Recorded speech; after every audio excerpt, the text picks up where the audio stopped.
2026 കേരള നിയമസഭാ തെരഞ്ഞെടുപ്പ് വളരെയധികം നിർണായകമായിട്ടുള്ള ഒരു ഘട്ടത്തിലേക്കാണ് കടന്നുകൊണ്ടിരിക്കുന്നത്. തീർച്ചയായിട്ടും നിലവിൽ പടിവാതിൽക്കൽ എത്തി നിൽക്കുന്ന തിരഞ്ഞെടുപ്പ് വളരെ വലിയ തോതിലുള്ള മാറ്റങ്ങൾ അല്ലെങ്കിൽ അട്ടിമറികൾ സംഭവിക്കാനായിട്ട് ഏറ്റവും കൂടുതൽ സാധ്യതയുള്ള ഒരു തിരഞ്ഞെടുപ്പാണ്. അതുകൊണ്ട് തന്നെയും ഇത്തവണ ആര് നേട്ടമുണ്ടാക്കും, ഭരണമാറ്റം ഉണ്ടാകുമോ, ഭരണ തുടർച്ചയുണ്ടാകുമോ, മൂന്നാം മുന്നണി ശക്തിപ്പെടുന്ന തരത്തിലോട്ട് കാര്യങ്ങൾ മാറുമോ, കേരളത്തിലെ 140 നിയമസഭാ മണ്ഡലങ്ങളിൽ സംഭവിക്കാൻ പോകുന്ന മാറ്റങ്ങൾ എന്തൊക്കെയാണ്, പല രീതിയിലുമുള്ള സർവേ റിസൾട്ടുകൾ, ദേശീയ തലത്തിൽ നിന്ന് തന്നെയുള്ള സർവേ റിസൾട്ടുകൾ പുറത്തു വന്നുകൊണ്ടിരിക്കുന്ന സമയം, പല രീതിയിലുള്ള രാഷ്ട്രീയ നിരീക്ഷണങ്ങളൊക്കെ തന്നെയും പുറത്തു വന്നുകൊണ്ടിരിക്കുന്ന സമയം, എന്തട്ടിമറികൾ സംഭവിക്കുമെന്ന് നോക്കാം. ത്രികോണ പോരാട്ടങ്ങൾ നിരവധി നടക്കുന്ന സ്ഥലങ്ങൾ കേരളത്തിലുടനീളമുണ്ട് എന്നുള്ളത് വ്യക്തമാണ്. അതിൽ ഏറ്റവും കൂടുതൽ ടൈറ്റ് ഫൈറ്റ് നടക്കുന്ന ഒരു സ്ഥലം മഞ്ചേശ്വരത്ത് എന്താണ് ഇത്തവണ സംഭവിക്കാൻ പോകുന്നതെന്നാണ് നമ്മളിപ്പോൾ നോക്കാനായി പോകുന്നത്. അതിലേറ്റവും എടുത്തു പറയേണ്ട കാര്യമെന്ന് പറയുന്നത് മഞ്ചേശ്വരത്ത് തീർച്ചയായിട്ടും അവിടെ BJP അതോടൊപ്പം തന്നെ മുസ്ലിം ലീഗ് UDF പോരാട്ടമാണ് അവിടെ നടക്കുന്നത് എന്ന കാര്യത്തിൽ സംശയമില്ല. അവിടെ LDF 3ാം സ്ഥാനത്താണ് എന്നുള്ളതാണ് ഹൈലൈറ്റ് ആയിട്ട് കാണേണ്ട ഒരു കാര്യമെന്ന് പറയുന്നത്.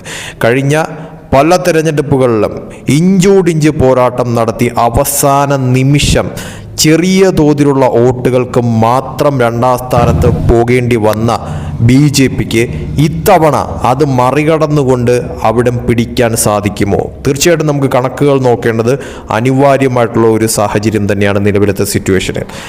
മഞ്ചേശ്വരത്തെ കാര്യം പറയുമ്പോഴത്തേക്കും അവിടുത്തെ കണക്കുകൾ പരിശോധിക്കേണ്ടത് അനിവാര്യമായിട്ടുള്ളൊരു കാര്യം തന്നെയാണ്. അതിൽ തന്നെ നമുക്ക് 2006 മുതലുള്ള കണക്ക് പരിശോധിക്കേണ്ടത് അനിവാര്യം തന്നെയാണ്. അതായത് 2006 കേരള നിയമസഭാ തെരഞ്ഞെടുപ്പിൽ മഞ്ചേശ്വരത്ത് സംഭവിച്ചത് എന്താണ്? CPIM ആയിരുന്നു അവിടെ വിജയിച്ചത്. CH കുഞ്ഞമ്പു ആയിരുന്നു വിജയിച്ചത്. 39,242 വോട്ടുകളായിരുന്നു നേടിയത്, 35% വോട്ടുകൾ. BJP നാരായണ ഭട്ടായിരുന്നു അവിടെ 34,413 വോട്ടുകളുമായിട്ട് 2ാം സ്ഥാനത്തായിരുന്നു, 31% വോട്ടുകൾ. അവിടെ IUML ചെർക്കളം അബ്ദുള്ള 34,186 വോട്ടുകൾ, 31%-ലേറെ വോട്ടുകൾ. അപ്പോൾ തീർച്ചയായിട്ടും അവിടെ ഇടതുപക്ഷമായിരുന്നു 2006 വന്നത്. BJP 2ാം സ്ഥാനത്തായിരുന്നു. അവിടെ IUML 3ാം സ്ഥാനത്തായിരുന്നു. അടുത്തത് 2011 കണക്ക് നോക്കുമ്പോഴത്തേക്കും അവിടെ IUML ആ സ്ഥലം പിടിച്ചു. അതായത് അവിടെ PB അബ്ദുൾ റസാഖ് MLA ആയി മാറി. 49,817 വോട്ടുകൾ, 37%-അധികം വോട്ടുകൾ. BJP 2ാം സ്ഥാനത്ത് തന്നെ. K സുരേന്ദ്രൻ 43,989 വോട്ടുകൾ പിടിച്ചു, 33%-അധികം വോട്ടുകൾ. CPIM 3ാം സ്ഥാനത്ത്. CH കുഞ്ഞമ്പു 35,000-ലധികം വോട്ടുകൾ, 26%-അധികം വോട്ടുകൾ. ഇതിൽ 2018 വരുമ്പോഴത്തേക്കും വീണ്ടും IUML തന്നെയാണ് അവിടെ വിജയിച്ചത്. PB അബ്ദുൾ റസാഖ് തന്നെയാണ് വിജയിച്ചത്. 56,870 വോട്ടുകളായിരുന്നു, 35%-അധികം വോട്ടുകൾ. ഇവിടെ BJP 2ാം സ്ഥാനത്ത്. ഇവിടെയാണ് ഏറ്റവും കൂടുതൽ ട്വിസ്റ്റ് നടന്നതെന്ന് പറയുന്നത്. അതായത് K സുരേന്ദ്രൻ 2ാം സ്ഥാനത്തെത്തിയ സുരേന്ദ്രൻ നേടിയ വോട്ടുകൾ 56,781 വോട്ടുകൾ. ചുരുങ്ങിയ വോട്ട് ഡിഫറൻസിൻ്റെ വ്യത്യാസത്തിലായിരുന്നു അന്ന് IUML സ്ഥാനാർത്ഥി വിജയിച്ചതെന്ന് പറയുന്നത്. അത് തീർച്ചയായിട്ടും ഞെട്ടിപ്പിക്കുന്ന ഒരു മാറ്റമായിരുന്നു എന്ന കാര്യത്തിൽ സംശയമില്ല. സുരേന്ദ്രൻ നേടിയ വോട്ടുകളും ഞെട്ടിപ്പിക്കുന്നതായിരുന്നു. വെറും ചുരുങ്ങിയ വോട്ടുകളുടെ ഡിഫറൻസിലായിരുന്നു അന്ന് അവിടെ IUML വിജയിച്ചത്. അതോടൊപ്പം തന്നെ 3ാം സ്ഥാനത്ത് CPIM ആയിരുന്നു. അഡ്വക്കേറ്റ് CH കുഞ്ഞമ്പു ആയിരുന്നു. 42,000-ഓളം വോട്ടുകളായിരുന്നു നേടിയത്. ഇത് 2019 ഉപതെരഞ്ഞെടുപ്പ് അവിടെ നടന്നിട്ടുണ്ടായിരുന്നു. അന്ന് IUML MC കമറുദ്ദീനാണ് അവിടെ മത്സരിച്ചത്. 65,000-ഓളം വോട്ടുകൾ അവിടെ നേടി. BJP രവീഷ് തന്ത്രി കുണ്ടാറായിരുന്നു അവിടെ മത്സരിച്ചത്. അവിടെ 57,484 വോട്ടുകളായിരുന്നു അന്ന് BJP നേടിയതെന്ന് പറയുന്നത്. CPIM M ശങ്കര റായ് 38,000-ലധികം വോട്ടുകളായിരുന്നു അവിടെ നേടി 3ാം സ്ഥാനത്തെന്ന് പറയുന്നത്. ഇവിടെയാണ് 2021 വീണ്ടും IUML വീണ്ടും അവിടെ വിജയിച്ചു. AKM അഷ്റഫ് 65,000-ഓളം വോട്ടുകൾ നേടി വിജയിച്ചു, 38%-അധികം വോട്ടുകൾ. BJP K സുരേന്ദ്രൻ വീണ്ടും 65,000-ൽ കൂടുതലോടെ വീണ്ടും ഇഞ്ചോടിഞ്ച് പോരാട്ടമായിരുന്നു അവിടെ നടന്നത്. ചെറിയ വോട്ട് ഡിഫറൻസിലായിരുന്നു അവിടെ IUML വിജയിച്ചത്. CPIM VV രമേശനായിരുന്നു. 40,000-ലധികം വോട്ടുകളായിരുന്നു, 23%-അധികം വോട്ടുകൾ.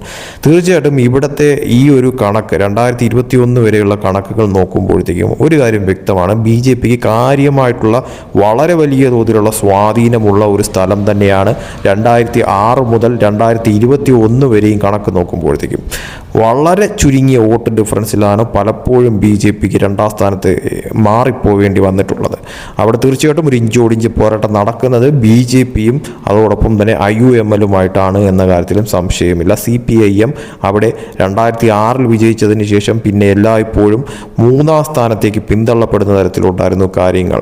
ഇവിടെയാണ് 2026 എന്താണ് സംഭവിക്കുന്നതെന്ന് നോക്കാനായി പോകുന്നത്. തീർച്ചയായിട്ടും അവിടെ പലതരത്തിലുള്ള അട്ടിമറികൾ സംഭവിക്കാനായിട്ടുള്ള സാധ്യതയുണ്ട് എന്ന് തന്നെയാണ് കണക്കുകൾ പരിശോധിക്കുമ്പോഴത്തേക്കും മനസ്സിലാവുന്ന കാര്യമെന്ന് പറയുന്നത്. അതോടൊപ്പം തന്നെ എടുത്തു പറയാനുള്ള ഇത്തവണ BJP സ്ഥാനാർത്ഥിയായിട്ട് K. സുരേന്ദ്രൻ തന്നെ വരാനാണ് ഏറ്റവും കൂടുതൽ സാധ്യത അവിടെ കാണുന്നത്. ഒഫീഷ്യലായിട്ട് അനൗൺസ് ചെയ്തിട്ടില്ലെങ്കിൽ പോലും അവിടെ ഈ പറയുന്ന രീതിയിൽ IUML, LDF, BJP 3 പേരും തമ്മിലുള്ള ഒരു ത്രികോണ പോരാട്ടം ഉണ്ടാകുമെന്ന കാര്യത്തിൽ സംശയമില്ല. സ്ഥാനാർത്ഥി നിർണ്ണയം ഒഫീഷ്യലായിട്ട് വരുന്നതോടുകൂടി തന്നെ കാര്യങ്ങൾ മാറിമറിയുന്ന തരത്തിലോട്ട് കാര്യങ്ങൾ എത്താനും സാധ്യതയുണ്ട്. അതോടൊപ്പം തന്നെ K. സുരേന്ദ്രൻ തന്നെ BJP സ്ഥാനാർത്ഥിയാവുന്ന തരത്തിലോട്ട് കാര്യങ്ങൾ മാറിക്കഴിഞ്ഞാൽ തീർച്ചയായിട്ടും അവിടെ എന്താണ് സംഭവിക്കുക എന്നുള്ളത് കാത്തിരുന്ന് കാണേണ്ടത് അനിവാര്യം തന്നെയാണ്. അതോടൊപ്പം തന്നെ കണക്കുകൾ നോക്കുമ്പോൾ പാർട്ടി നോക്കുമ്പോൾ അതായത് IUML, LDF, BJP അപ്പോൾ ഈ പാർട്ടി കണക്ക് നോക്കുമ്പോഴത്തേക്കും തീർച്ചയായിട്ടും അവിടെ പല രീതിയിലുമുള്ള മാറ്റങ്ങൾ സംഭവിക്കാൻ സാധ്യതയുണ്ട്. സർവേ റിസൾട്ട് വെച്ച് നോക്കുമ്പോഴത്തേക്കും നിലവിലത്തെ സാഹചര്യത്തിൽ അവിടെ ഒരു ടൈറ്റ് ഫൈറ്റ് പ്രവചനാതീതമായിട്ട് കാര്യങ്ങൾ മാറുമെന്ന് തന്നെയാണ് മനസ്സിലാവുന്നത്. അതായത് ഇഞ്ചോടിഞ്ച് പോരാട്ടമായിരിക്കും മഞ്ചേശ്വരത്ത് സംഭവിക്കുന്നത് എന്ന് വ്യക്തമാക്കുന്ന തരത്തിലുള്ള ഒരു സർവേ റിസൾട്ടാണ് ഇപ്പോൾ പുറത്തു വന്നിരിക്കുന്നതെന്ന് പറയുന്നത്. അതായത് എടുത്തു പറയണമെന്നുണ്ടെങ്കിൽ തീർച്ചയായിട്ടും മഞ്ചേശ്വരം പോലുള്ളൊരു സ്ഥലത്ത് വമ്പൻ അട്ടിമറികൾ നടക്കാനായിട്ടുള്ള എല്ലാവിധ സാധ്യതയും ഉണ്ട് എന്നുള്ളത് വ്യക്തമായി പറയാൻ സാധിക്കും. അതായത് കണക്കുകൾ പരിശോധിക്കുമ്പോഴത്തേക്കും വിജയ ശതമാന കണക്ക് നോക്കുമ്പോഴത്തേക്കും ഈ സ്ഥലത്ത് മഞ്ചേശ്വരത്ത് IUMLന് 41% വിജയിക്കാൻ സാധ്യത എന്നുള്ള തരത്തിൽ കൊടുത്തിരിക്കുന്നത്. എന്നാൽ തൊട്ടു പിന്നിൽ BJP 40% വന്നിരിക്കുന്നു. ഇവിടെ LDF 19% വിജയ ശതമാന കണക്ക് നോക്കുമ്പോഴത്തേക്കും. അപ്പോൾ തീർച്ചയായിട്ടും ഒരു ഇഞ്ചോടിഞ്ച് പോരാട്ടമാണ് നിലവിലത്തെ സാഹചര്യത്തിൽ മനസ്സിലാവുന്നത്. അതായത് ഇവിടെ സ്ഥാനാർത്ഥി നിർണ്ണയം ഒഫീഷ്യലായിട്ട് അനൗൺസ് ചെയ്യുന്നതിന് മുന്നേ തന്നെ ഈ ഒരു തരത്തിലുള്ള പാറ്റേണാണ് കാണുന്നതെന്ന് പറയുന്നത്. അതായത് ആര് വിജയിക്കുമെന്ന് എടുത്തു പറയാൻ പറ്റത്തില്ല. അതായത് IUML, BJP തമ്മിൽ ഇഞ്ചോടിഞ്ച് എന്ന് തന്നെയാണ് ഈ സർവേ റിസൾട്ട് പ്രകാരം മനസ്സിലാവുന്ന കാര്യമെന്ന് പറയുന്നത്. അതായത് വെറും 1% വ്യത്യാസം മാത്രമാണ് IUML. തീർച്ചയായിട്ടും എന്തും സംഭവിക്കുമെന്ന് തന്നെയാണ് ഇതിൽ നിന്ന് മനസ്സിലാവുന്ന ഒരു കാര്യമെന്ന് പറയുന്നത്. അതുകൊണ്ട് തന്നെയും BJP, IUML തമ്മിലുള്ള ഒരു കടുത്ത പോരാട്ടമായിരിക്കും. മുസ്ലിം ലീഗ് തമ്മിലുള്ള ഒരു കടുത്ത പോരാട്ടമായിരിക്കും. എന്തും സംഭവിക്കാം. അവിടെ വിജയിക്കുന്നത് ആരാണ് എന്നുള്ളത് പ്രവചനാതീതമായിട്ട് കാര്യങ്ങൾ മാറുമെന്ന് തന്നെയാണ് ഈ സർവേ റിസൾട്ട് നോക്കുമ്പോൾ മനസ്സിലാവുന്നത്. LDF വോട്ടുകൾ കുത്തനെ ഇടിയാനായിട്ടുള്ള സാധ്യതയാണ് കാണുന്നത്. ഈ സർവേ റിസൾട്ട് പ്രകാരം 19% മാത്രമേ വിജയ സാധ്യത അവിടെ നൽകുന്നുള്ളൂ LDFനെ സംബന്ധിച്ചിടത്തോളം. LDF വോട്ടുകൾ കഴിഞ്ഞ തവണ നേടിയതിനേക്കാട്ടിലും പരമാവധി കുറയാനുള്ള സാധ്യത. ആ വോട്ടുകൾ ഏത് പാർട്ടിയിലേക്ക് എത്തും എന്നുള്ളത് തന്നെയാണ് വിജയപരാജയങ്ങൾ നിർണ്ണയിക്കുന്ന കാര്യം. LDF വോട്ടുകൾ BJPയിലേക്ക് മാറുമോ അതല്ല അത് ഈ പറയുന്ന രീതിയിൽ മുസ്ലിം ലീഗിലേക്ക് പോകുന്ന തരത്തിലുള്ള കാര്യങ്ങൾ മാറുമോ എന്നുള്ള ഹൈലൈറ്റ് ആണ്. LDF വോട്ടുകൾ നിർണായകമാവും. BJP അതോടൊപ്പം തന്നെ മുസ്ലിം ലീഗ് തമ്മിലുള്ള ഒരു കടുത്ത പോരാട്ടമായി അവിടെ മാറും. തീർച്ചയായിട്ടും പ്രവചനാതീതമായിട്ട് മാറുന്ന ഒരു സ്ഥലമായിട്ട് മഞ്ചേശ്വരം നിലവിലത്തെ സാഹചര്യത്തിൽ മാറിയിരിക്കുന്നു എന്നുള്ളത് വ്യക്തമായി പറയാൻ സാധിക്കുന്ന ഒരു കാര്യം തന്നെയാണ്. BJP നേടുമോ വീണ്ടും ഒരു അട്ടിമറി വിജയം അവിടെ IUMLന് നേടാൻ സാധിക്കുമോ അതല്ല ഇത്രയും നാൾ ഈ പറയുന്ന തോതിൽ വെറും ചുരുങ്ങിയ വോട്ടുകൾക്ക് മാത്രം 2ാം സ്ഥാനത്ത് പിന്തള്ളപ്പെട്ട BJPക്ക് വളരെ വലിയ തോതിലുള്ള ഒരു അട്ടിമറി മുന്നേറ്റം നടത്തിക്കൊണ്ട് മുസ്ലിം ലീഗിനെ പിന്നിലാക്കിക്കൊണ്ട് ആ സീറ്റ് കരസ്ഥമാക്കാൻ പറ്റുന്ന തരത്തിലോട്ട് കാര്യങ്ങൾ എത്തുമോ എന്നുള്ളത് കാത്തിരുന്ന് കാണേണ്ടത് അനിവാര്യമായിട്ടുള്ളൊരു കാര്യം തന്നെയാണ്.